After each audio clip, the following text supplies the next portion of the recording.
Good morning, good afternoon, and good night. Welcome to everybody watching or listening live or on demand. This is the Makeshift Managers Podcast. I am Austin. That is this is a recliner.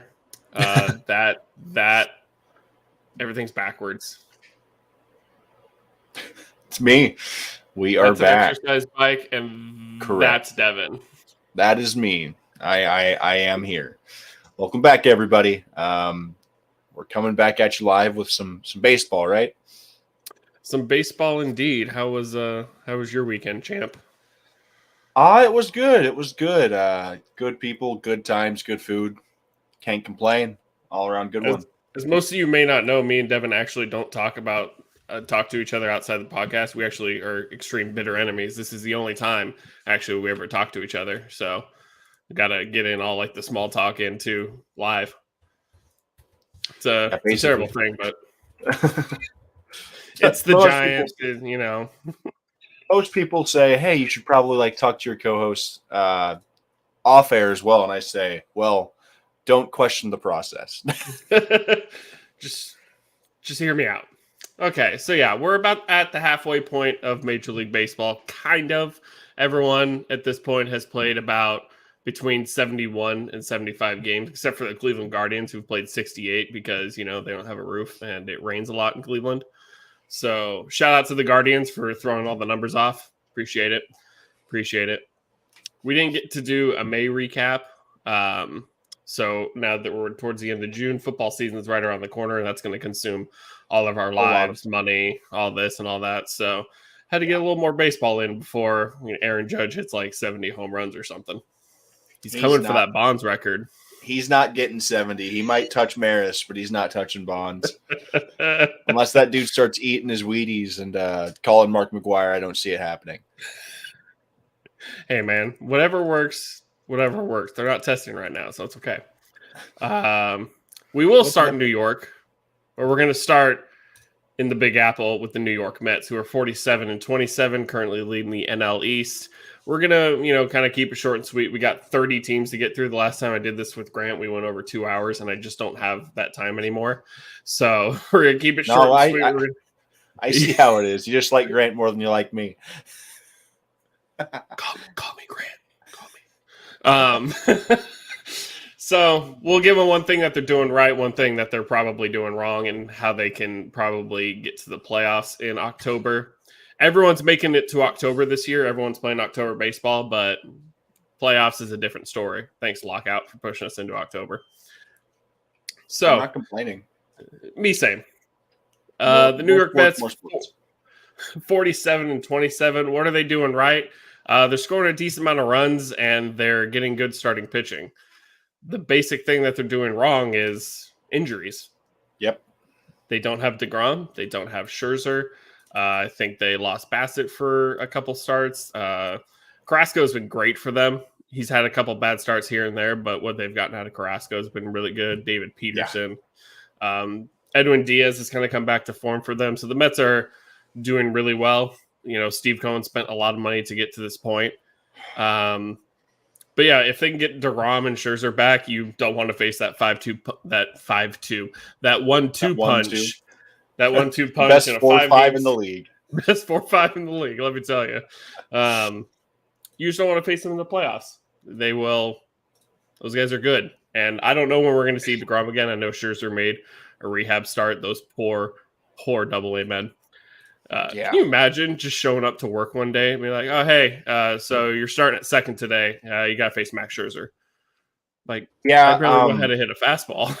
Retirement sounds real good to me at that point. Fucking, hey, dude, my mom just called. I hit my pension. Peace. It's like, you're a minor leaguer. It's like, it doesn't matter. Yeah, the Mets are doing what we thought they were going to do last year. It helps whenever you have one of the highest payrolls in any sport, regardless of what we're talking about. We just saw it out in Golden State. Brian Windhorst, if you listen to the podcast, welcome in, buddy. He did have the quote after Golden State beat the Celtics, or in Game 5, they were like, this was a payroll win. Usually whenever you pay players more to be on your team, they're of a better caliber or a higher talent pool. So my thing with the Mets this season so far is they haven't been super lucky, especially with the health part, and it hasn't seemed to matter. And granted, a lot of the teams in their own division have not been as fortunate as themselves. Like the NL East is being held together by Band-Aids and paper clips, for lack of better terms. There are numerous individuals that we will go through throughout the rest of this NL East breakdown where they're just not healthy. Rbis went down with an injury. Bryce is he's gone again. We thought we saved him with his elbow, and now his thumb's broken. So what should be the best division in baseball has devolved into this guest spot of Grey's Anatomy, for lack of better terms. So, yeah, New York's just been – they've been hitting the shit out of the ball and pitching the shit out of the ball. There's not really a trade I can see them making right now that they really need to make. They just really need their 1-2 punch back. They're middle of the pack in ERA. They're top 3 in average in terms of batting. So they're where they need to be. You know, the Braves won 14 in a row, and we'll get to the Braves right now, and they still hold a 5-game lead over them. In terms of the Braves, it's just they had a really slow start. They're not getting – it's really easy to say right now they're not getting out of Matt Olson what they expected, but Matt Olson is in a whole new world. He's never been in the NL East. He's facing all this new pitching. He is kind of a 3 true outcome kind of guy. So they just really need more production out of their big stars. Acuna, is a great player. Don't get me wrong, but he was out for 30, 40 games still. Losing Rbis is probably one of the worst things that could have happened to him, and it happened. The big thing for me with the Braves, the best thing they've done this season is Dansby Swanson is cooking in a way that we haven't seen him with a bat in a very long time. Do I expect this to be Dansby Swanson moving forward? Hell no. I think he's going to have a great season this year, but with how varied baseballs are in the nature of the game, I don't know if Dansby Swanson can actually turn what this season has been for him, even through the second half into next year. But in a season where you didn't have Acuna for the first 30 games and you now are going to be without Rbis, there is their rookie outfielder. I forget his name. Michael Harris. Michael Harris has been playing his ass off for the Braves. And for a team that got rid of a guy in Christian Pache, who's now out in Oakland, who seems to not be able to hit the ball, bringing in Michael Harris to play an outfield spot, especially with Acuna on the mend for a majority of the start of the season, I think the Braves are in the best spot out of anybody in the NL East, because now Morton's coming back healthy, correct? So Morton's I think he's close, yeah. Yeah, Morton's coming back sooner rather than later. Fried, for the struggles he had earlier this season, is finally coming back to form. And they still have Ian Anderson. They still have this insane bullpen, even adding to it in the offseason, guys like Kenley Jansen, who has not been the Kenley that I hated out in San Francisco as a Giants fan. Kenley's been really good. Whenever you pair that with Will Smith and some of the best middle relief arms in baseball, they are right on the Mets. They're right on the back of the Mets' neck. And do I think they catch the Mets? That's complicated, and it depends if DeGrom and Scherzer can't come back. Yeah. But if everything stands pat, New York has to be aware, because Atlanta, while they are not the same team as last year, are just as opportune as they were coming out of the All-Star break last year. Essentially, the way I look at them is if they lose Rbis, that's fine. I still think they have the depth and the capacity to make moves to improve, at least marginally, whether it be finding that middle infielder or transitioning somebody that's more of a platoon guy. They're going to have the assets and they're going to have the patience to be able to play this chess game, because they just did it last year. And it would be one thing if Freddie Freeman left and they didn't have their answer at first base. Matt Olson is younger and just as much of a hitter and probably a better defender than what Freeman was giving them at first base. So, and Austin Riley hasn't even been really hitting the crap out of the ball. He's been having a down year of sorts comparatively to his last couple. So they have a really, really sweet side for the upside moving forward. So yeah, I can't think of a second baseman who's available on the market right now. I know Whit Merrifield got an extension, so he kind of got pushed off the market for that one. So I don't know a trade they can make right now off the top of my head. Frazier? Seattle's going nowhere fast. They're not going to move him, but I think they should really just hard reset, retool, in my opinion. They have the assets in place. Their pitchers, aside from Robbie Ray, are insanely young. I think their window is 3 years down the road, and they overstepped thinking it was this year. Seattle's going to be an interesting talk when we get to them. I can't because they made a trade today. For They who? made a trade today. They traded for Carlos Santana from the Royals because they've lost Ty France for an undisclosed amount of time. That's tough for Ty. Yeah. But we'll get to them. The Phillies, weird case. They won 13 out of 14. They kind of pushed themselves back over 500. Had a tough 2 games against the Rangers. Had a good series against the Padres over the weekend. Bullpen and defense. Them losing Harper. Now, even before Blake Snell hit Harper in the hand, Harper was a DH. That was it. Him not being able to play right field is one of the worst things that could have happened because you have to throw Castellanos out there. So they have poor defense. They have poor bullpen. They have good starting pitching. They have great hitting, but they just can't hold leads. And it's been the same problem for the past 5 years for the Phillies. And I don't know if they're going to make the playoffs at this rate. Now that they don't have Harper for an undisclosed amount of time, the season's done. Philadelphia was operating with the smallest margin of error of any team in baseball. I came to the realization over the last weekend or like 5 days that I think Bryce Harper is my favorite non-giant in the league today, and I don't think it's close to anybody else. Because the thing is, Bryce Harper is an above-average fielder whenever he's engaged, if not good to great. As a hitter, I don't think there are more than 3 players in the game that are going to give you the output of a Bryce Harper over a full 162. If you look at the splits over his last 162 games played, the numbers are fucking video game-esque. This man has been putting this team on his back since he signed the dotted line and wanted to bring that title back to Washington. So the margin of error was very slim. Nola and Wheeler have been shoving in a way that obviously the wins aren't totaling out the way that you would like them to, but Nola's getting strikeouts. Wheeler has a good ERA. Their bullpen is shit. The bullpen's been shit. Girardi, you sucked. You got fired. Let a fire under their ass. Sadly, a fire under your ass doesn't play defense. And sadly, it doesn't make your bullpen arms keep people off base. Yeah, exactly. And Harper breaking his thumb, regardless of how long it's going to take him to get back, really, really shortens their floor. And I would be surprised if they even keep pace or stay above the Marlins moving forward, because I don't think Washington catches them. I don't think they bottom out that bad, but I think Miami is the consensus 3 in this division moving forward until Bryce can come back. Speaking of said Miami Marlins, they're at 33 and 38. To me, their biggest thing, like I'll look at their batting stats here, kind of see where they are in terms of average. They're 14th, they're middle of the pack. In home runs, I would assume they're near the bottom. Middle of the pack. Okay. So they're a middle of the pack type hitting team. They have great starting pitching. I know they've blown some games here and there with their bullpen. Let's take a look at their bullpen ERA. 4.25. So that ranks near the bottom third of the league. So yeah, that's been a problem for them. We talked about in the preview, they don't have star power in terms of hitting. I think they're doing. They do, but Mattingly doesn't play him every day. Yeah. That's a podcast episode of Jazz Chisholm.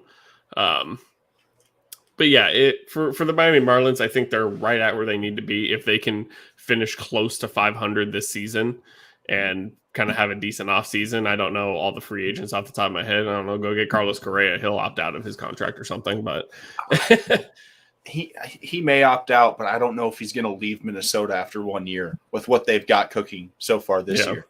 They went from a team that's like, damn, they're going to get bounced by the Yankees in the wild card again, which probably is going to happen.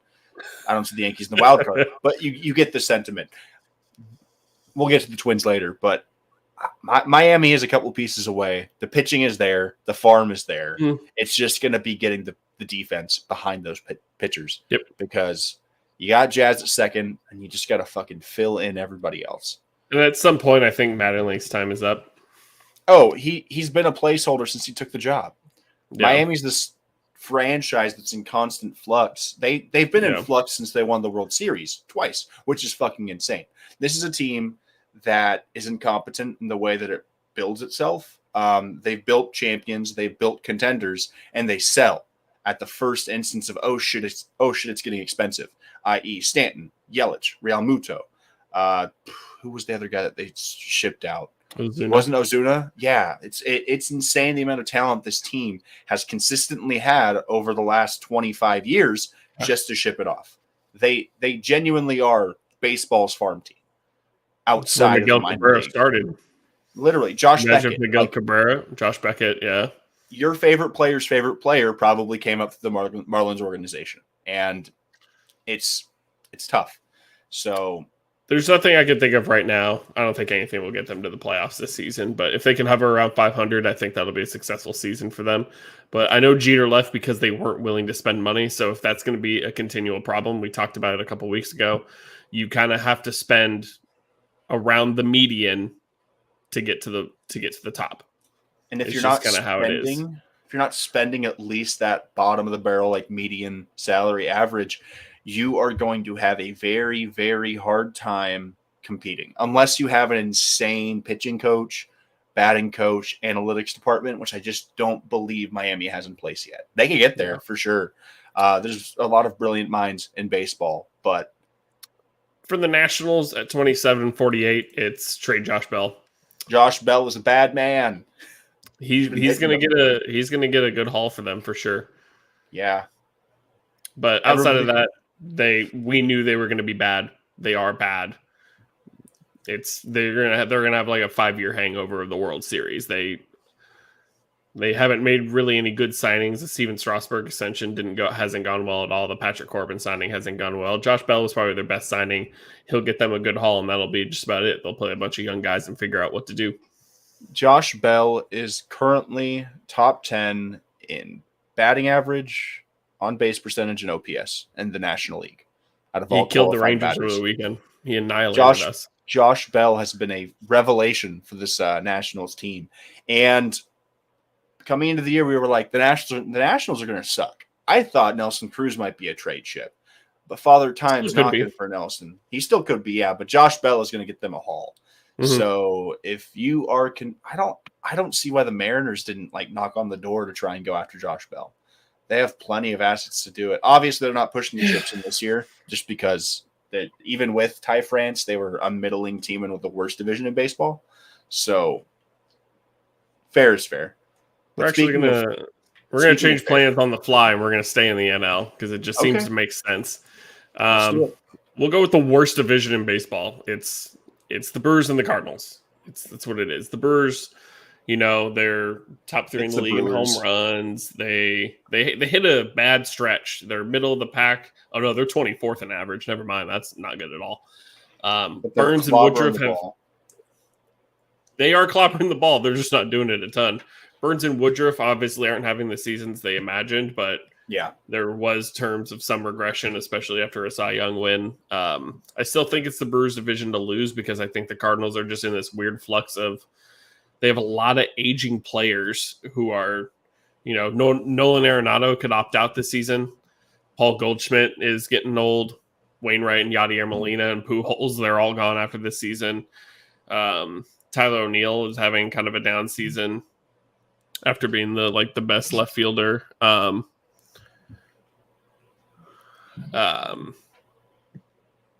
Harrison Bader. I just don't know what the Cardinals can do. They tried to bring back Jack Flaherty. It didn't go well for them at all, unfortunately. And I love Jack Flaherty a lot. So I still think it's the Brewers division to lose. They have one of the best closers in the game, the best setup men in terms of Devin Williams. They just have a good team. I think they're just the better team overall than the Cardinals. I think the Cardinals can still make a wild card spot, but we're kind of killing 2 birds with 1 stone for these teams. I can't think of a trade for the Brewers off the top of my head, but for St. Louis, it's probably starting pitching. Yeah, I think number 2. Is it who is it? It's not Montas that is still out in Oakland currently. It's it is Montas. I think Montas is the guy for St. Louis. I don't know if they're willing to part with any of their top prospects currently because Montas is going to take a huge haul to get, in my opinion. He's been pitching out of his mind as of late. His strikeout numbers are pretty high, and he's playing for a really shit team. So he's having a decent year for the circumstances he is currently being held in. It's Milwaukee's division to lose. It always was. And if you were combating against that, you're probably in the David Freese fan club or whatever the fuck it is. St. Louis is a decent team. Exactly. Some dude that's never making the Hall of Fame. Don't you worry. It's forbidden. But my thing with St. Louis is they are a team that is headlined by a 40-year-old catcher and a 41-year-old starting pitcher. The rotation is thin. Miles Michaelis has really helped them expedite that problem. But with Flaherty not coming back, they are in deep trouble with that, especially in the division where you have the best cabinet of pitchers across the league. Whether it be starters, you've got 3 deep that can go 6 to 7 innings any given night. And their back half, I believe Aaron Ashby, is that one of their other starters? Because their back end. For not St. Louis, Milwaukee, yeah. Exactly, yeah, Milwaukee. But what I'm saying with Milwaukee is they have one of the best 1-2s, arguably one of the top 5 1 through 3s, and I think their top 3 1 through 5. Their 4 and 5 starters have been just as good as damn near any roster in baseball. Their pitching is there. Yelich is not Yelich of his MVP seasons, but he's been better than last year from what I've seen. Willie Adames has been a revelation since he got traded from Tampa Bay. Yeah. And with guys like McCutchen out there, they just let go of Lorenzo Cain. This is a team that is going to be vying for a World Series this year. And they were before Devin Williams broke his fucking hand. So if they come into the playoffs healthy, they can beat anybody. And over the whole course of a 162, I trust their 41 and 33 far more than I'm trusting St. Louis's, because Arenado had to come out of a fucking cannon at the start of the year for them to be here. Goldschmidt has been fucking shot out of a cannon, and Goldschmidt, it hasn't slowed down yet, but Milwaukee can afford for guys like Yelich or Adames to go through a slow stretch because they have other bats. They're a very balanced offense, and while their average is low, they're hitting home runs, and they're hitting timely at the point where their pitching staff isn't being strained to the point where they're having to throw extra innings, throw out more guys. Milwaukee is just built for this in a way that I haven't seen St. Louis be built for this since Pujols was swinging a stick. Well, swinging a stick in his 20s. So, yeah, he's not the machine anymore. He's Albert. He's the he's the equipment now. the equipment manager. But yeah, the Pirates. I love them. They swept. They took what 5 out of 6 from the Dodgers. Love it. Brian Hayes show, my friends. Welcome back. Like I like the Pirates. They're plucky, you know. They've got some. They have some prospects. Like they've got some cool. They have some fun players coming up. O'Neal Cruz and O'Neal Cruz. Henry Davis probably in like 2 or 3 years, I'd say.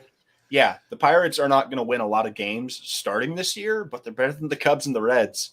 So that's a start. I love Pittsburgh. One of the best uniforms in baseball. That yellow and black is just nice to the eye, in my opinion.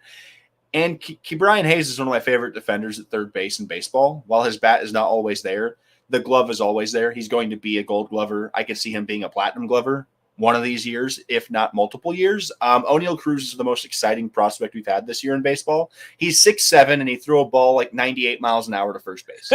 Yeah, he is massive. He is a monster of an athlete, and baseball is better with him in it. And the fact that he is officially up in the majors it's good news for everybody. So don't expect them to win 80 games this year, but being 29 and 42 before the All-Star break, I'd say that's an improvement from wherever the hell they were coming from. Yeah, and we'll knock out the Cubs. They're 28 and 45. Marcus Stroman, you're not that guy. He's got a bag. That's all that matters. I like Stroman. I wanted him to come to SF. Having a really bad year. Seiya Suzuki, what happened to you? You don't hear anything about Seiya Suzuki anymore. He came out swinging a big stick, and apparently it shrunk. I like what the Cubs have. I love that they got Nick Madrigal last year from the White Sox. They're going to be fine. They are in the same boat as Pittsburgh. I like Pittsburgh's pieces far more than I like Chicago's moving forward. But Chicago is not in hell, which is currently located in Cincinnati. If you want arms, the Reds have them. If you want bats, good fucking luck. Luis Castillo is about the biggest prospect. He's going to get traded. I love Luis Castillo. He's going to help somebody in the middle of the rotation significantly. He's going to be a huge piece of somebody's run. Luis Castillo, welcome in. Going to be a Blue Jay, a Cardinal, or third team you could throw into the mix off the top Yankee of your head. and Dodger. Yep, 100%. And he's going to be a free agent this year, or he has arbitration still? You know, I'll look it up. I'm not 100% sure. Because, man, it was him. It was Sonny Gray. It was Trevor Bauer. It was... Why not the Giants? Great bunch out there. Why not the Giants? We're not moving the piece. We could move a guy like Julio Ramos See, Luis if we Castillo is really the need kind to. of guy I Or want the Luis Rangers Matos. to almost get, because you have Luis Castillo this year, and then you have him under control next year. I would love. We'll get to the Rangers soon, but I've just Yeah. seen people being like, "Oh, we need starting pitching," and I'm like, "Well, I'm not renting somebody for 3 months to possibly get the 6th wildcard spot. Like if I'm going to trade for somebody, I want somebody who I have next year." But Luis Castillo, still has a year of control, so he's going to get a really good haul for somebody, especially if he's a Yankee or a Dodger, because they need to pay big for sure. Outside of that, the NL Central's not good. The NL Central's a dumpster fire. Out in the NL West, you got the Los Angeles Dodgers leading by 2 games over the Padres. They're 45-26. They have got Tyler Anderson, Tyler Gonsolin. Tony Gonsolin. Tony's the Cy Young. It's not even close. I was looking into his numbers. He's the most dominant pitcher in the NL, and it's not close. Looking for strikeouts, he's top 5. Wins, he's the best in baseball. ERA, best in baseball. WHIP, best in the NL. He is on a different playing field than everybody else, and it really fucking helps. He's on one of the best offenses in baseball as well. There's little pressure because you get the run support, and people just aren't hitting his shit. And I don't think it's something that I'm going to blow my mind, dude. I did not expect it. I don't think, and I think because Gosman last year for the Giants came out pissing on people, just absolutely shutting dudes down. I think Gonsolin's going to fucking take this all the way through. Everything I've seen, it's not like he's some fireballer. He's just got nasty stuff. And I don't think anyone's going to be able to adjust. Yeah, he's a soft kind of throw guy. Relies on his splitter a lot. Same with Tyler Anderson. Like, where did Tyler Anderson come from? Tyler Anderson, Tony Gonsolin and Tyler Anderson used to piggyback off each other in starts. Now they're the 2 best starters that the Dodgers have. They've lost Walker Buehler for God knows how long. That's insane to me. The fact that Buehler, what we said, we were talking, Buehler went down. We're like, this is bad for the Dodgers. And Tony Gonsolin said, get on my fucking back. Watch me work. Like, yeah. I mean, when you have those kind of fireball, flamethrower, fireballers, flamethrowers like Walker Buehler, a lot of these guys are expected to go down at some point, whether it's a forearm strain, Tommy John surgery. In this case, it was elbow surgery for Walker Buehler. It just happens to all these guys at this point. It's the amount of innings they throw and the pitches they're throwing. Clayton Kershaw is old. He's getting paid for past work, but he's still better than a lot of. He's arguably the best 3 in the league. The problem with I don't know how many starts are going to get out of him. Like he's come back off the IL after missing probably 4 to 5 starts. How many more starts does he have in him before he goes down again? If he goes down in September, what are the Dodgers going to do? They almost have to trade for a starter at this point because you're just afraid of what might happen. Now, they might get Dustin May back this year. That would be a huge boost for them, but you can only push him so far. He hasn't pitched in 18 months. Don't they still have David Price on the roster? Yeah. Well, I'm not saying David Price is going to win you a World Series, but it's not like LA is like poor for arms, and they have the farm to still go after a top name pitcher if they so well please.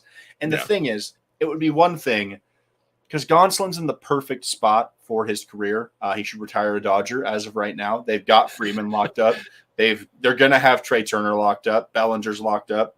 Mookie Betts, a guy in LA so far that has not eclipsed what he was in Boston, which is a very difficult thing because Mookie Betts in Boston was the 2nd best player on the planet, which is the best player on the planet, not named Mike Trout.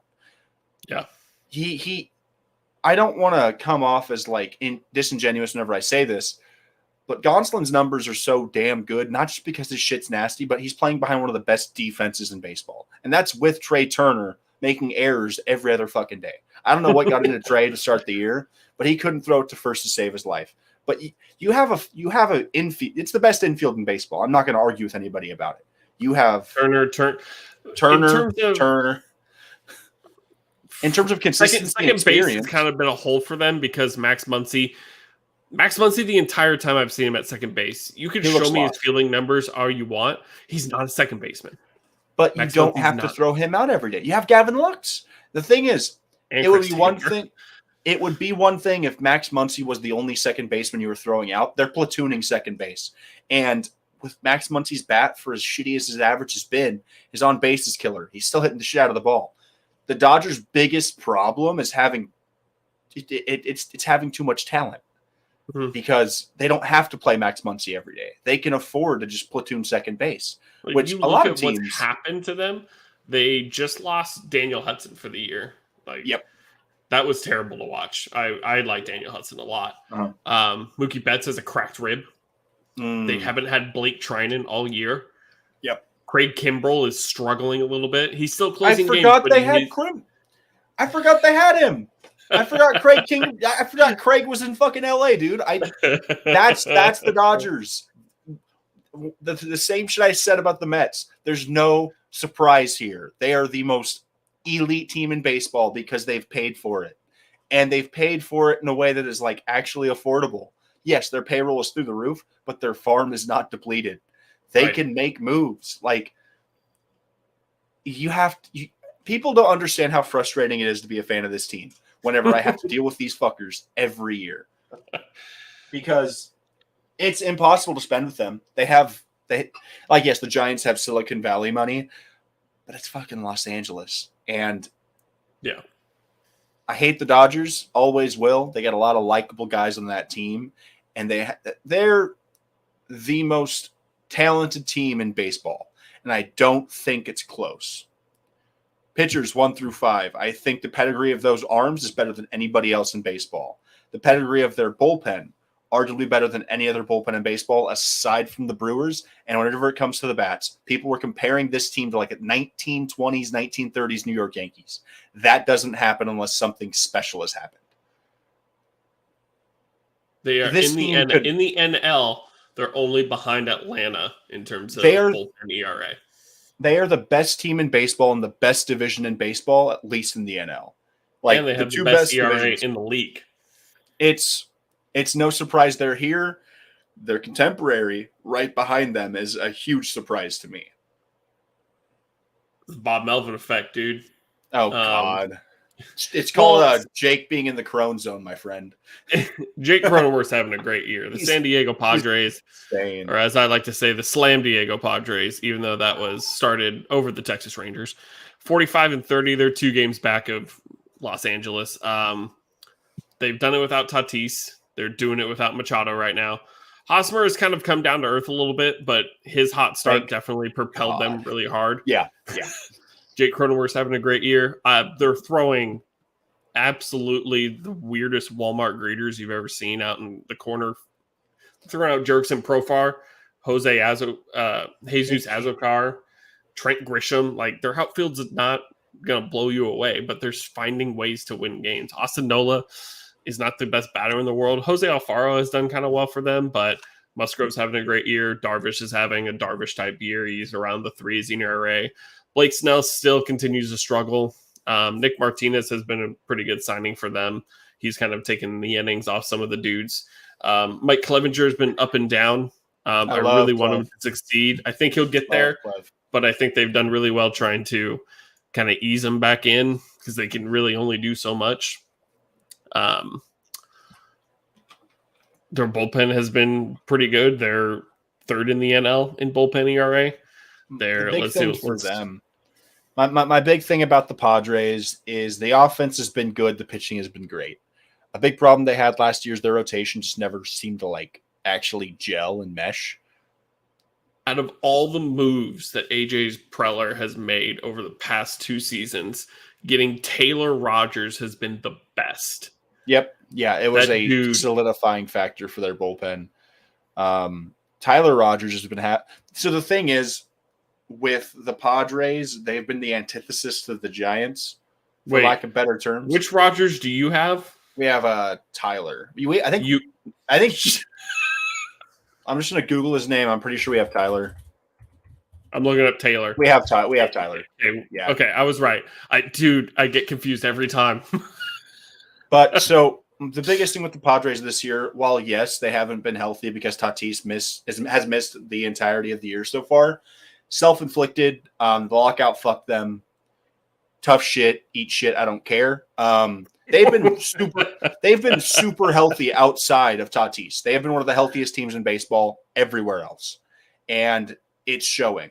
We're gonna get to my team after the Padres, and I'm just gonna level with people. Where the Giants are at currently, I am not mad about because of the amount of injuries and dudes we've had to be shuffling out of our lineup, IL wise, and the lack of output we've gotten in certain spots of our pitching staff. Because the Giants are a better offensive team than the Padres have been this year. The biggest separator between these two teams is Preller made moves. He brought in Manaea. He brought in Rogers. Their pitching staff has been a significant upgrade upon last year. They couldn't pitch themselves to wins last year. They were relying on Tatis and Machado hitting the piss out of the ball and scoring a lot of runs. And this Padres team has diametrically shifted to being to the point where it's like Machado's going to score us runs. Cronenworth's going to get on base. We're going to be able to put up runs, but we're not going to win games based upon our run output. They are currently they're 7th in the league in total runs. The Giants are 4th in the league, tied with the Phillies for total runs. The Padres aren't hitting homers at an elite rate. They've only got like 63 this year so far. That would put them – that's putting them at number 14 in the league, so about average. RBIs so far this year. That's another big thing. They're not hitting the ball out of the park, but they're driving runs in. They have almost 30 less homers than the Giants as of today, and they have – let's look at it. So they have 2 less RBIs with 30 less homers. That's the story of this team. They're getting guys on base. They're driving them in.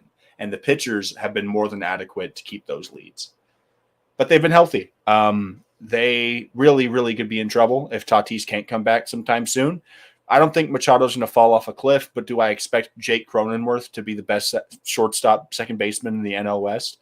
No, not at all. I don't think Cronenworth is going to keep up the hot streak he's been on. I think he could bat 260-something easily, but I don't think he's going to be hitting 30 bombs and getting 110 RBIs.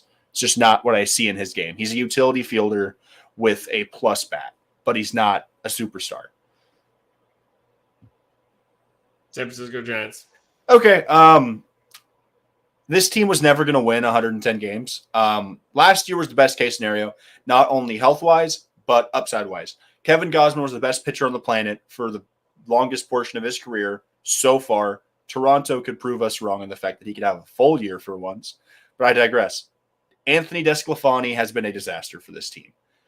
The Giants came into this year with one of the best 1 through 3s, in my opinion, in the NL. They were top 5. Their 1-2 has been stellar. Rodon and Webb have been very, very, very good pitchers to start the year. Rodon is the strikeout guy. Webb has gotten roughed up at points. He's young. It's bound to happen. There's growing pains, but our 1-2 is secure, and the 1-2 is actually extremely good. Cobb and Wood have been better than Disco, and that's the biggest detriment to this team aside from overall health. If I had to tell you the amount of different starting lineups the Giants have had this year, just defensively, you'd probably puke. We've missed Longo for the biggest stretch at the start of the year. Belt's been out due to injuries. We had Wilmer Flores starting at third for a good month and a half. You had a bad COVID outbreak too. Huge COVID outbreak. We just lost Brandon Crawford to an injury. And yes, players have regressed to a certain extent. Jock Peterson's an all-star, so that's fucking great. I hope we re-sign him. I love Jock Peterson. But we're just kind of lost. Yastrzemski's having a good year. Jock has been the best player we have with the bat. But we're a couple moves away from being a move away. For this season, we need to get a 3-starter. We need to get a big bat in the middle of the order. Because Jock is the guy right now, but it's just we have a lot of variance, and Kapler's hitting the right buttons. I just think the team isn't healthy enough to sustain hitting the right buttons for him. You know what I'm saying? The Giants aren't in a bad situation. I think the Giants have farther to go up than they have to fall down as of the current standings of this season. I think they can come out of the All-Star break and close the gap on the Padres and quite possibly even try and catch the Dodgers. This Giants team is a playoff team under any construction. They have one of the best managers in baseball, one of the best 1-2s in baseball, and their lineup, while it's not star-studded and action-packed, so far through this year, they are top 5 in RBIs, top 5 in homers, top 5 in on base. They are top 12 in batting average. Look at the OPS numbers and slugging. OPS, once again, top 10, they're number 6. And slugging percentage, the Giants are number 5 in the league. If the pitching staff can figure it out and the bullpen can finally get consistent, this is a team that should scare a lot of the MLB.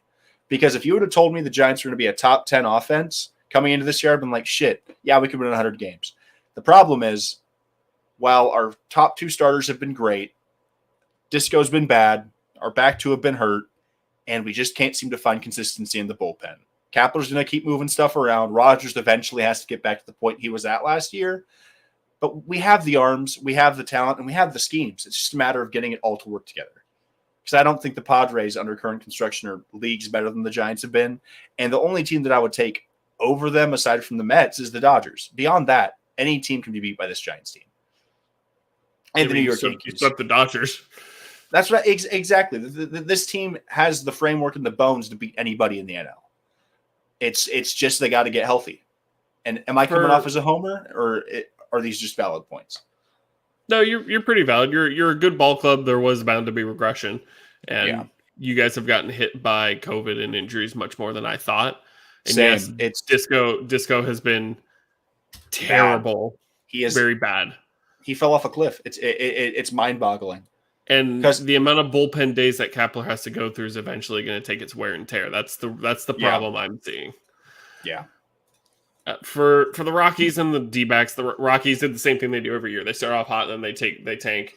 The Diamondbacks, the Diamondbacks, to set a bar very low, are better than expected. They're only 8 games under 500. They're playing okay ball. Zach Gallen's having a really good year. They have good young starting pitching, but they still have a ways to go. Madison Bumgarner's the best player on that team, and he missed a game because the fucking ump threw him out. I hate that guy. If you're listening, umpire that threw out Madison Bumgarner, I took that shit personally. Rub my palm like that, I'm smacking you in the face. Fuck that. Okay. No way. The AL East. Yankees are 33 games over 500. They're doing literally everything right. They have 20-something comeback wins. They have 11 walk-off wins. Should we start just polishing banner number 28? This Yankees team is the best team in baseball. Not to cut you off, but it's them and everybody else. It is. The Astros are the second best team in the AL, and they're 8 games behind the Yankees. It's not close. My Astros pick for the World Series gets better with every fucking passing day, dude. They are so good. The Yankees, because I was sitting there, I was like, I don't want to pick the Dodgers. Just fuck the Dodgers. I don't want to pick the Yankees because 28 is just insufferable. Get Verlander another ring. They cheated. Cool. Who fucking cares? Winning matters. No, dude. For the Yankees, the biggest thing for them is going to be the rotation. So you have Cole and Montgomery, that's great. Cole and Montgomery are fine. They can pitch however many innings they want. Nestor Cortez is at his career high. Jameson Taillon is coming off Tommy John surgery a couple of years ago, so he's still hurt, a little bit. Luis Severino hasn't pitched in 2 years. The back, a lot of their rotation has not seen a full season in a couple of years. So their biggest thing is they're going to have to go out and get a Castillo, a Montas. They need a 3 because their guys, they will, and I think they will because they're going to. They're going to be the 1 seed in the AL, barring a catastrophic explosion. But outside of that, they're doing everything else right. That's my only fear for them, is that the back half of the rotation might start to taper off because they're just tired. Their arms are getting dead. So out of their rotation, 4 of the 5 are in the top 20 for ERA this season. And I think Nestor, for as good as he's been, I think he's only going to get better. He's very protected on this Yankees rotation. He's very protected. And he's weird to me because he's a very cutter heavy type of guy. And I don't know how long he can succeed. If a team takes away the inside from him, can he succeed? His last couple starts have been okay. Yeah. He's kind of, raised his ERA here and there, but he hasn't been terrible. He hasn't had really any terrible starts. He's given up a decent amount of bombs, but I think he'll be okay. My biggest thing with this team and Nestor Cortez, it's interesting because he throws the cutter a lot. And if they don't let him get inside, it makes it very difficult for him. But in a 5-game series, that shit's not going to matter. Yeah. I genuinely don't think, because the thing is, it would be one thing if Nestor Cortez is your ace. Garrett Cole has been the best pitcher in the American League for the better part of a half decade. Like, obviously, there's been fluctuation at the top, but a top 3 name that's been there since I don't know when is Garrett Cole. Regardless of sticky stuff, playing in Houston, you name it, Garrett Cole is a fucking monster. And I don't care if you like him or not, he's undeniable. He's one of the best for a arms reason. they've got. Yes. And as long as Garrett Cole is Garrett Cole, fuck, you could throw anybody behind him in a 7-game series, and I think the Yankees should be fine. Because it's one thing if we're talking about this rotation on the Braves. You have a team that's very talented, but this Yankees lineup is the best Yankees lineup we've had since, I think, 2009, when you had Matsui, A-Rod, Teixeira. Like, that was a killer lineup of baseball players. And I think this lineup might be better. Whenever it comes to the bats, I don't see many holes. Aaron Hicks is finally healthy. Aaron Judge bet on himself, and dear fucking God, he's going to cash out this offseason. Good Lord. He avoided arbitration, which I thought that was dumb on his part. Like, granted, it's for the team's overall like chemistry, I guess. But Aaron Judge could have sat there and said, I'm worth $50 million. And I think they made it like $35 million for this season. He settled for 19. Good for you, Aaron. He's the leader for the MVP award this year. He's not my MVP so far. There's a guy named Yordan Alvarez who is healthy and mashing the shit out of the ball. Doesn't play in the outfield, so that hurts his candidacy. But Stanton's healthy. Judge is killing the ball. And Joey Gallo is striking out 4 times a game. Yeah. If Joey Gallo can fucking make contact, I think this team – because at their worst, I think this is the Yankees that we're seeing right now. With how good Judge has been, I don't think Judge is due for a fall-off. Their biggest worry – should be Gallo never gets it going, Stanton gets hurt. At that point, I see problems. But they brought back Rizzo. DJ's playing a solid third base. If I'm correct, who's playing shortstop in New York this year? IKF, Marwin Gonzalez. And they put Glaber back at second. The thing that they should have done 3 years ago is put Glaber back at second base. He's not a shortstop. He's not good enough to be a shortstop. But if you put him at second, he knows the position. He can actually hit the ball whenever his mind isn't sitting there saying, fuck, what if I mess up at shortstop next inning? They've figured it out. And defensively, their outfield is fucking elite. Genuinely. I think they have one of the best defensive outfields in baseball. I don't care if you're not a fan of Judge being fucking a monster out there, like 6'8". He can field and his arm is a cannon. Joey Gallo, for all of his deficiencies, whenever it comes to contact and hitting baseballs, power's insane, short porch. His arm is a fucking piss missile. Aaron Hicks, he's not my first choice at center field, but he's better than half the guys you're going to be seeing out there for most major league teams. This is a team that is built for October, and I'm not a Yankees fan. I know quite a few. If this Yankees team doesn't make a World Series, I think New Yorkers riot. This is it. This could be Judge's last year in New York. If they don't win it now, when are they going to?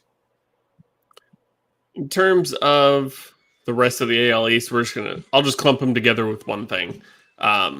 They've had the Red Sox had a slow start blowing games. The Blue Jays are blowing games. The Rays are 8 games over, but they just don't have a ton. They're hurt and they don't have a ton of hitting. But let me tell you the one thing that those 3 teams have in common. They can't beat the Yankees. Yep.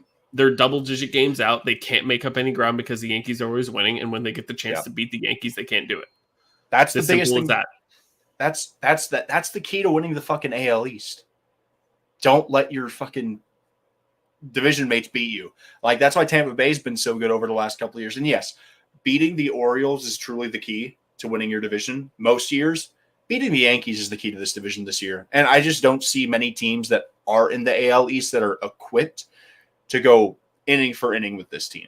Because Toronto is great. Vlad's been a disappointment, for lack of better terms, in my opinion. His average is down. He's not hitting homers like he did last year. This has been regression. This is true regression on Vladimir Guerrero Jr.'s part. And Gosman's been great. They lost Ryu. They've got Manoa. They've got Barrios. Punch for punch, there's just not any heavyweight in this division aside from New York. Me and Grant said it 2 months ago. They have nobody to bridge to Jordan Romano. And even Romano's been a little up and down, but they can't get to that point. It's been their problem. The Blue Jays have been super fucking fortunate for the fact that they have Gabriel Moreno, and Alejandro Kirk's been one of the best bats at catcher we've seen in the AL He's probably gonna finish top 3 in MVP with the way he's hitting the ball. If Mike Trout and Ohtani didn't exist, but I digress. Alejandro Kirk has been the best catcher in the AL by far with the bat, and that's the craziest thing. Devers, Bogarts, Martinez are all top 5 in most batting statistics right now, and they're second in their division.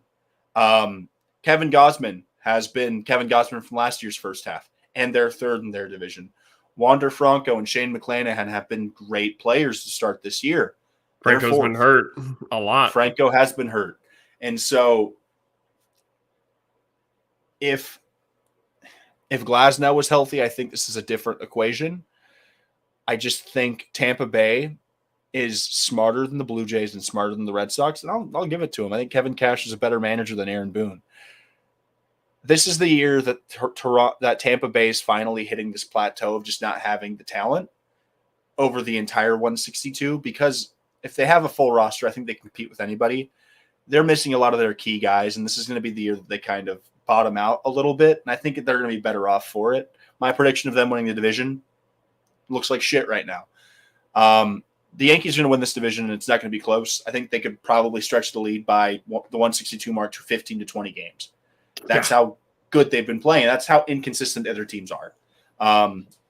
If it's taken Devers, Bogarts, and Martinez being 3 of the best 10 bats in baseball for the first half of the season, they need better pitching. That's what I'm taking out of it. Because as good as Judge has been, Judge is the guy in New York. Aside from Judge, it's everybody else is doing their part, but Judge is just so Herculean at this point. It's insane. But I agree. Baltimore, shout out you. You're in the playing over 500 at home. They're only 6 games under 500. They're improving. They're in a bar fight. They brought up their top prospect. Rodriguez is out for the year, and they're still treading water in a way that I did not expect. They are not the worst team in baseball by any stretch. Yeah. The rebuild is out of schedule. Shout out the Row Report. Baltimore, you're looking great. The Twins lead their division at 41-33, 2 games over the Guardians. I believe they beat the Guardians again tonight, so this might be 3 now. Kind of clumping the Twins and the Guardians together. They're 2 really good teams. I think Twins could probably use another starter, probably. Byron Buxton. At this point. Byron Buxton's great. He's staying relatively healthy. We had that scare earlier this year whenever he slid into second. Ugh. And I was like, I want to die. Somebody just punch me in the face, because a healthy Byron Buxton is a better MLB for everybody involved. Minnesota's been great. Minnesota's been what they've been built to be, and they've been able to platoon guys in ways that I didn't fully expect. Austin Martin has been great for this Minnesota Twins team. The arms have been good. Minnesota is a special case for me because they saw an opportunity in a way that I don't think they've utilized over the last half decade. They've had good to competent teams, but they said, what we've done is not working in any sense, not macro, not micro. Let's take the swing. And I think this season so far has been convincing enough for me to see Carlos Correa in that Twins uniform next year, whether he opts in or he opts out. Minnesota looks pretty good to me, especially in a division like this, because if they're going to be able to retool and bring back arms and just stay competent, they should be the class of this division moving forward. Obviously, Cleveland has Jose Ramirez. I don't expect them to spend a lot of money. Bieber's going to be there. They need another hitter, but they're not going to go after one. They're not going to. And Chicago, for as much as we love the White Sox, Tony La Russa sucks. And for every game he's managing this team, they are worse off for it. I think the White Sox have been decimated by injuries. It's been the White really Sox, tough for them. yeah. The White Sox have probably had the toughest road. Yeah. They had a DFA Keuchel. They're down. They're done with Mendick for the year. I think Adam Engel might be close to done for the year. Is it Luis? No, Eloy Jimenez. Yeah, Eloy's been out. They've been unironically starting Johnny Cueto in 2022. Hey man, I love me some Johnny Cueto. Oh, I do too. Look at my hat. Johnny's great. I love Johnny Cueto. But they are starting Cueto in MLB baseball in 2022. It's not ideal.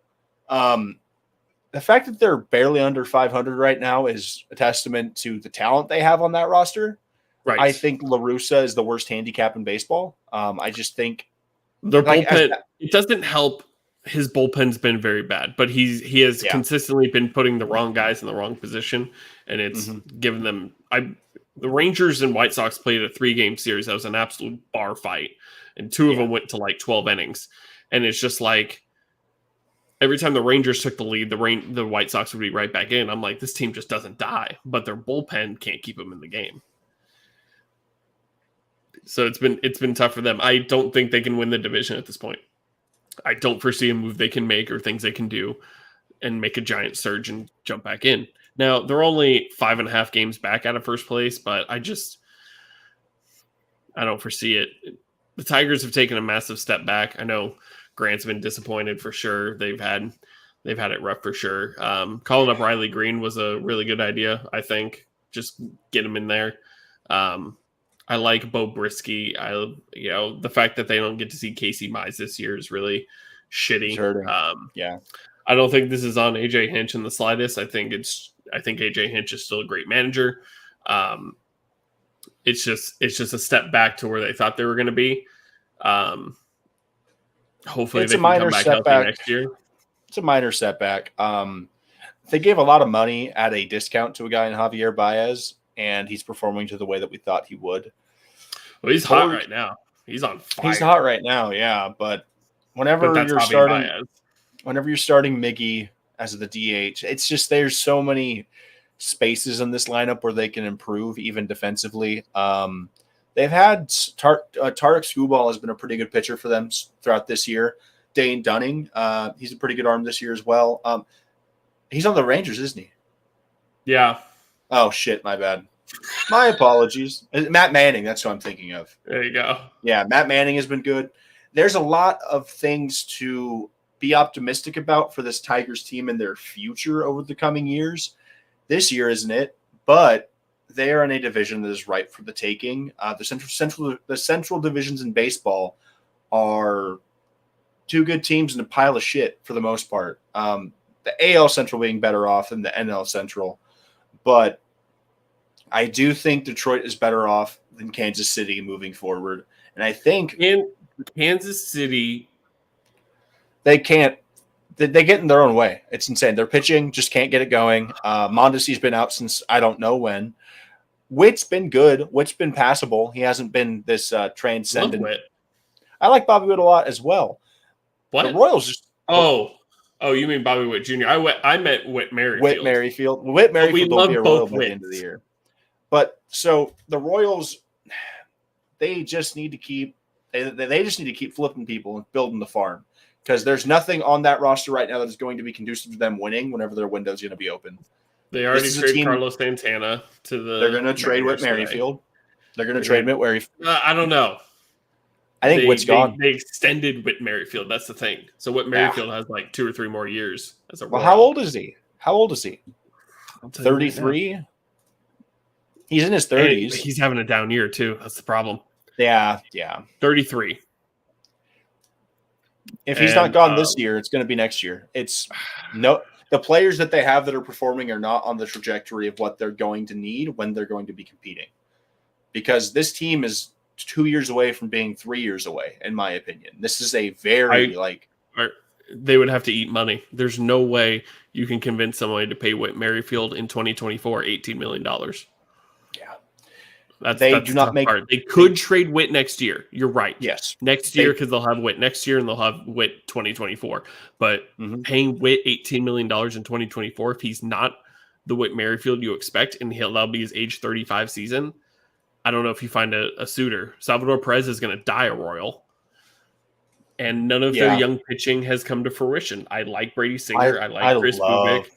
Love Brady Singer. They've been really bad. They've taken a major step back this year. Well, their defense isn't good. Their pitching has been below average, and the bats just don't help anybody out. It's the compounding of problems. And they're trading Benintendi this year for sure. Yeah, 100%. Because he's the only one batting over 300. Yeah, the problem I have with the Royals is they're in no man's land to a certain extent. They would love to contend right now. They're so far away from contending. They really should just be selling anything that has a pulse.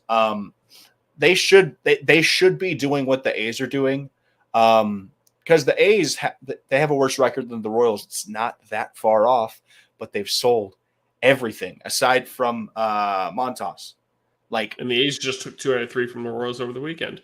Exactly. It's if you're going to be this bad, at least get something out of it. They're going to get a great draft pick, obviously, but flip some of those older assets and bring in prospects, because no player on the Royals moving forward for the next 5 years is going to put them over any top that's metaphorical or literal.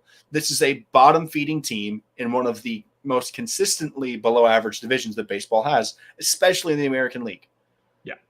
It would be one thing if they were in the NL Central and it was just the Brewers, but the distance between Detroit and Minnesota is closer than the distance between Chicago and Kansas City.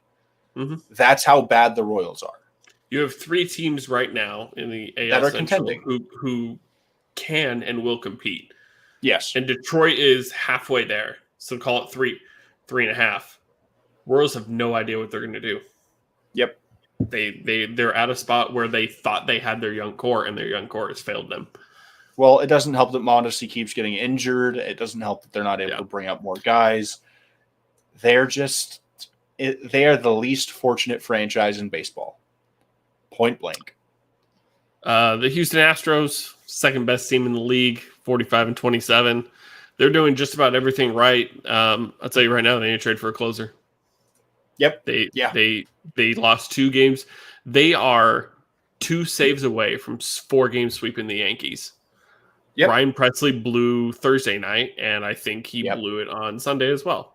This rotation out in Houston, it's so fucking good. Like, pardon my French, but I had some doubts coming into the year how good Verlander was going to be, if I trusted Urquidy, Urquidy, and then you have Framber, Urquidy, and you also have Javier, Valdez, Verlander, McCullers.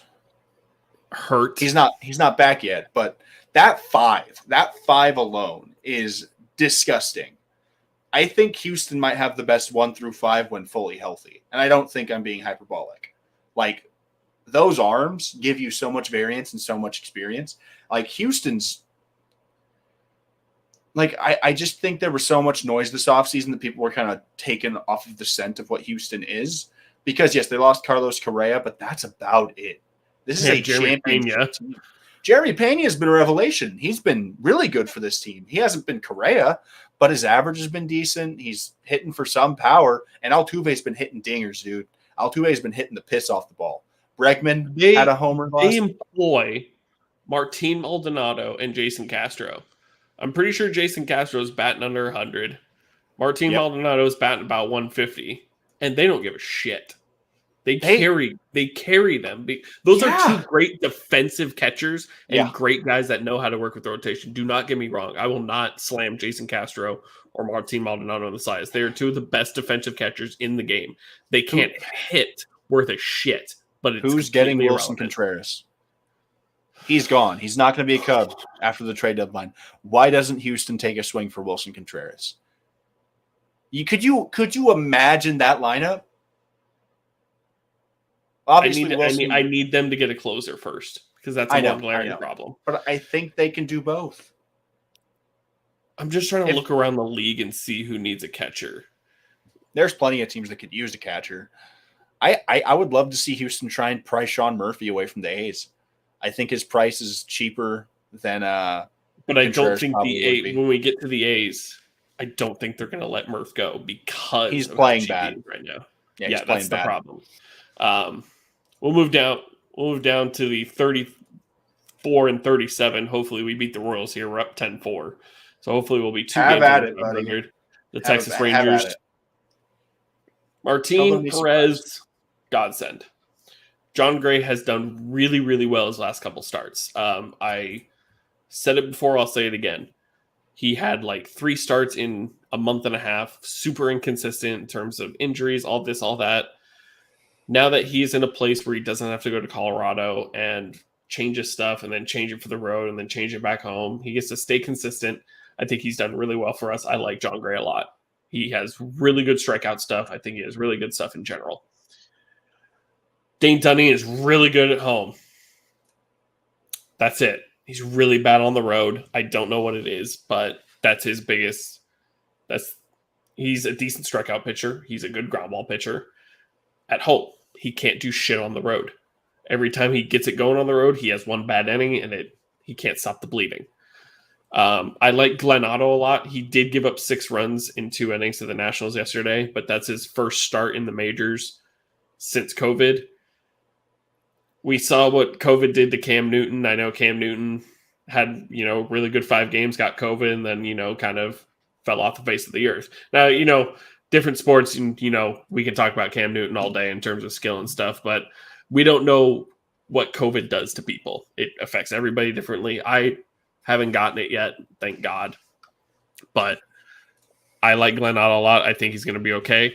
The problem with the Rangers is they probably need to go buy more starting pitching in the offseason. I don't know who it is. It might be Musgrove. It might be Syndergaard. You can bring Martin Perez back after you trade him this season. But they need to figure out the back half of the rotation for sure. Because the guys below them in AAA, AJ Alexi had a couple decent starts last season, but has done terrible in AAA.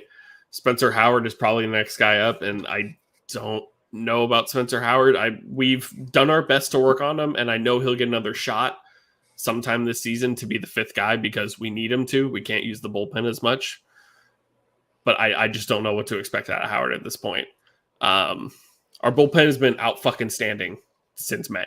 I believe we're 10th in the league in bullpen ERA, and that was with leading the league, and that was having the worst bullpen ERA through April. So we've improved really well. Brock Burke has been crazy. I know Philly fans don't want to hear me say this, but Matt Moore's been a godsend. Yeah.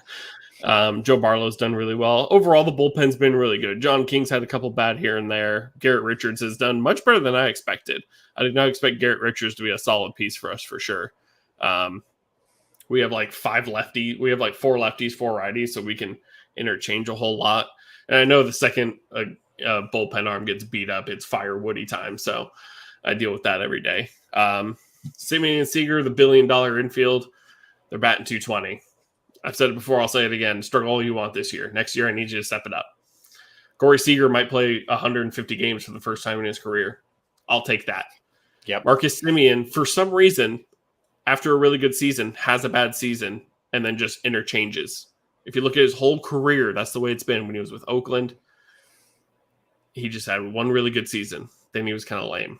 Really good season, lame. Really good season, lame. So maybe he hits 45 home runs next year. Who knows?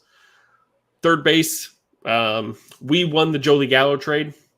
Josh Smith, Ezekiel Duran have been absolute players. One of them is going to fill in third base. One of them is going to fill in left field because we're not going to employ Cole Calhoun forever, but he's been a really good piece for us. Dolis Garcia has had a really good year. He's still striking out a decent amount, but he's come up in the clutch a lot for us. So thank you, Cardinals, for the cash considerations. Mitch Garver has clogged up the DH, which sucks because of the flexor sprain, but seeing Jonah Heim catch a whole lot. Jonah Heim has been really good this year. We called up Sam Huff. Sam Huff played really well. We sent him back down just to get everyday reps back in. And I know people were really upset about that, but sometimes you just got to do that. You have this young talent who isn't going to play every day in the MLB, but if you send him down to AAA, let him play every single day, call him back when you're ready again. They did the same thing with Ezekiel Duran. They'll be fine. We're 2 games under 500 after we beat the Royals today. Hashtag like freezing cold takes. Retweet this when the Royals beat us and score like 6 runs in the bottom of the 9th. But I'm okay with where we are. We're a 500 team. Losing 2 out of 3 of the Nationals suck, but that's what we've been doing all year. We're not beating the bad teams on a consistent basis, and we are holding the great teams down. We got to face the Mets this week. We got to play the Mets this weekend. I don't think we're going to get slaughtered. We might get swept, but we might only lose 3 games by 5 runs total. For some reason, we've just played these great teams really fucking hard, but then when we get to the bad teams, we can't do what we're doing right now. We were 1 for 20 with runners in scoring position against the Nationals over the weekend. 1 for 20 is bad. We should have swept the Nationals. We should have swept them. But I'm satisfied with where we are right now. I know a lot of people aren't. I know they expected to win this year, but that's just not the reality. We lost 102 games. 102. Just wasn't going to happen. The Angels. Man, dude, this Angels team, they are who we thought they were. So the Angels actually jumped the Mariners in the standings after yesterday, right? Yep, they're half game up on them. Man, Joe Madden, if you're reading this, it's too late. Or if you're hearing this, it's too late. Shout out Joe Madden. This team is just between a rock and a hard place. I saw a tweet and it was talking about every time I see a Angels highlight, it's some fucking historic thing, and then they're 13 games under 500. It is the most frustrating thing in the world, I would assume, to be an Angels fan. Mike Trout is having a season like we've seen throughout his career. He's the best player in baseball whenever he's healthy. Shohei, while not performing to the level we saw last year, is still transcendently good. The pitching has not followed suit. Shohei's been good on the mound. Syndergaard inconsistent. Everybody else, it's just a fucking dumpster fire. They can't do anything right. And the one thing that I hoped for them this year is a healthy Rendon. He's done for the season. Wrist injury, cut it short. Talk about a bad contract again. You can't give players that you did not bring up big money in Anaheim. It's the water or something. I don't know if Rendon stopped drinking his milk, not getting enough calcium, but this is bad. This is two major contracts signed in the last decade and a half. Three exactly, and it's Rendon. Hamilton. It's insane. So if it's not going to get better, I think this Angels season is going to crater, and I think they're going to either have to trade their star players and just rebuild, because I don't know what the ceiling of the craziest part is. I can't tell you what the true ceiling of a Mike Trout, Shohei Ohtani led team is, and that is indefensible. You have two of the top 10 guys in the entire. They don't have anybody else outside of that. Taylor Ward. They've had Mike Trout since fucking 2012, 2011. They've had a decade to figure anything out, and that's the problem.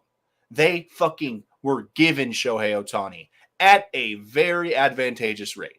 They've had Mike Trout in the system on the roster. If I'm Mike Trout, I'm demanding a trade within the next 2-3 years, because it's bullshit. The Los Angeles Angels are bullshit. The organization, the coaches, the pitching staff, all of it. This is the grossest malpractice in team building since the mid-2000s San Francisco Giants. You do not have the best player on the planet. Some people are going to call this dude the best to ever touch a bat if he pans out the way we think he's going to. You can't waste that over a decade and blame the player. The problem is not Mike Trout. The problem is not Shohei Ohtani. It's ownership. It's the general managers. I would clear house. I would fucking fire everybody. Start from the top down, because something's not working and they refuse to figure it out. Speaking of clearing house, because we got to wrap up here. Yeah. The Mariners are 6 games under 500. Blow it up. I really want to wait till the end of the season to talk about the Mariners, because if they make the 6th wild card spot, it's a successful season for them. They just have to break the drought. Yep. And you thought this was going to be the year. I don't know how long Ty France is out, but that was their best player. Yep. Jesse Winker and Suarez is doing exactly what we expected him to do. He's hitting bombs. He's striking out. He's hitting for a lower average. Jesse Winker has gotten his batting average above 200. Now he's suspended for 7 games because he got hit in the butt. So dumb. That whole brawl was wild. Winker, just take your base. But for the Mariners, my question is, if they don't make the playoffs this year, which it doesn't look like it, how much longer are you going to give Scott Servais and Jerry Dipoto? Jerry Dipoto loves trading. He loves it. There's a whole video. I think you've seen it by Jolly Olive, by all Dipoto's trades over the years. Dipoto's done all this trading, and really that video tells you he hasn't really made significant changes. He hasn't lost a whole lot, but he hasn't gained a whole lot. In my opinion, if they don't make the playoffs this year, it's as early as midseason next year. We are in an environment in the MLB where incompetence cannot be tolerated. There is more parity in today's MLB than we've seen since the 1980s. Genuinely, there are like obviously the top heaviness of certain divisions is there because the Yankees, Mets, Dodgers exist. But most years, your best team isn't winning the World Series. Right. Playoffs create a lot of variance, and Seattle hasn't been there for 20 years. And there's a reason for that. They're complacent. They make deals and they really trust their gut, but their gut hasn't proven to do anything.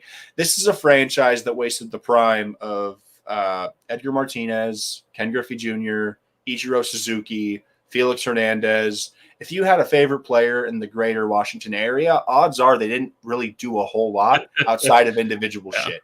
And if I'm a Mariners fan, because take it from me, I'm a Giants fan. I'm very fortunate. We got 3 World Series in a full decade. If I don't see another World Series in my lifetime, it is what it is. But Seattle has given their fans nothing to look forward to for the majority of my life. Like, genuinely, it's insane to think about. They had the best season ever, regular season in MLB history, got bounced early in the playoffs, and just nothing has come of it since.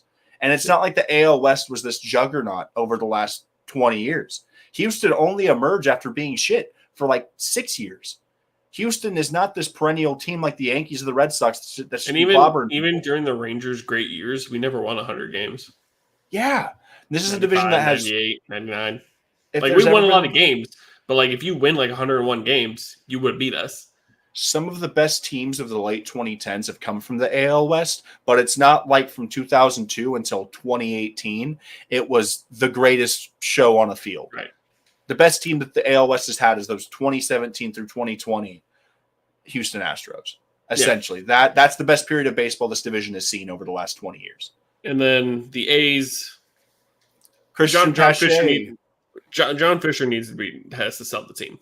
I don't know if MLB can do anything about it, but the fact that John Fisher gets to do what he does pisses me off because it's frustrating. Same with the Castellinis. Yeah, they're 20. The A's are 25-50 after losing to the Yankees tonight, and it's just like Montas is gone, Blackburn might be gone now. I like Mark Kotsay. I don't know if he's a good manager yet, and we're not going to know for a really long time because you can question all the decisions he's making. But look what he has. He's not, how do I say this? He's not purposely losing games. Let me tell you that. But when you question why he put in a certain bullpen guy, it's because he has to see what he has.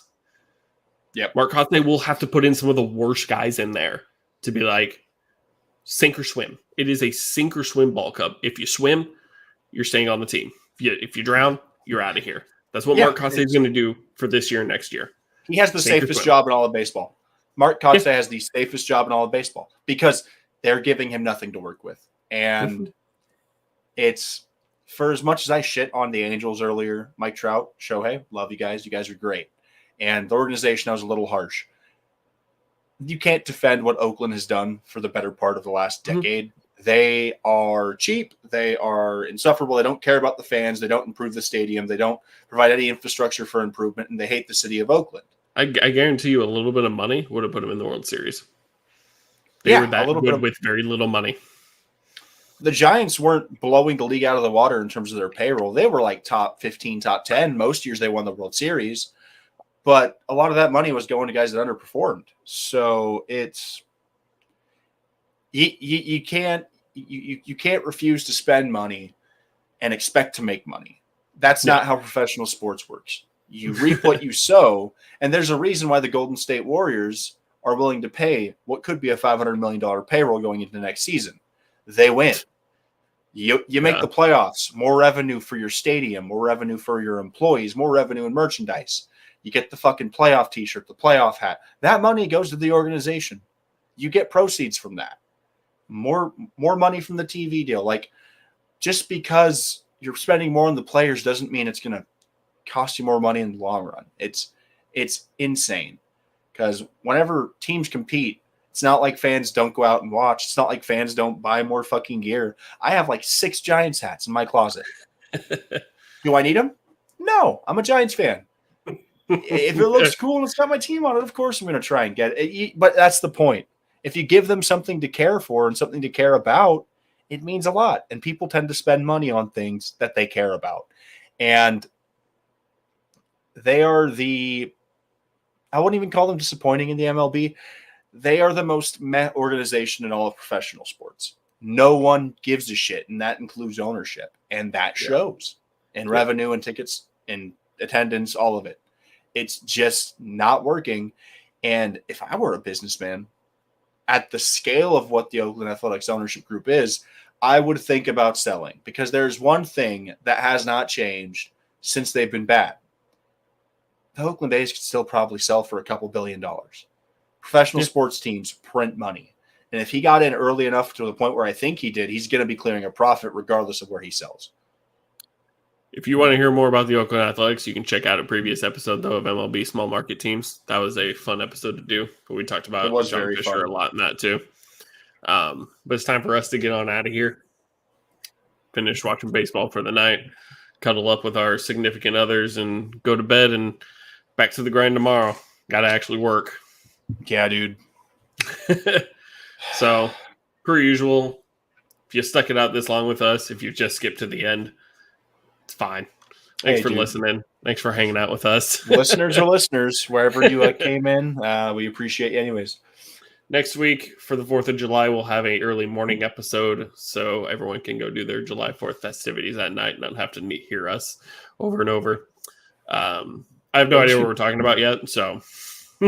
We could talk about top 10 4th of July foods. No, I'm kidding. We'll figure it out throughout the week. We'll do a deep dive on best stadium foods, and we would rank the best ballpark eats in regards to how likely I am to eat it on the 4th of July. We'll figure something out. Devin. As always, thank you to everybody for listening. It's a pleasure having us back in your ears if you're listening through headphones, or back on your speakers if you're driving. If you're driving, stay safe. Pleasure as always, Austin. I always have a great time. This is always one of the best ways to start the week. Just looking forward to creating more content. Like we said on Twitter, and we said earlier, obviously, if you're live with us right now, starting at 6:30 moving forward, and that should be the time until something changes with me. So we do appreciate you guys for tuning in. We love talking sports. We love just getting the discourse going, and stay tuned for some football stuff. It's gonna creep up on us faster than we already know. But that's about it for me, Austin. Okay. That's it. So you guys have been waiting for the last about hour and a half. So from the makeshift managers to everybody listening,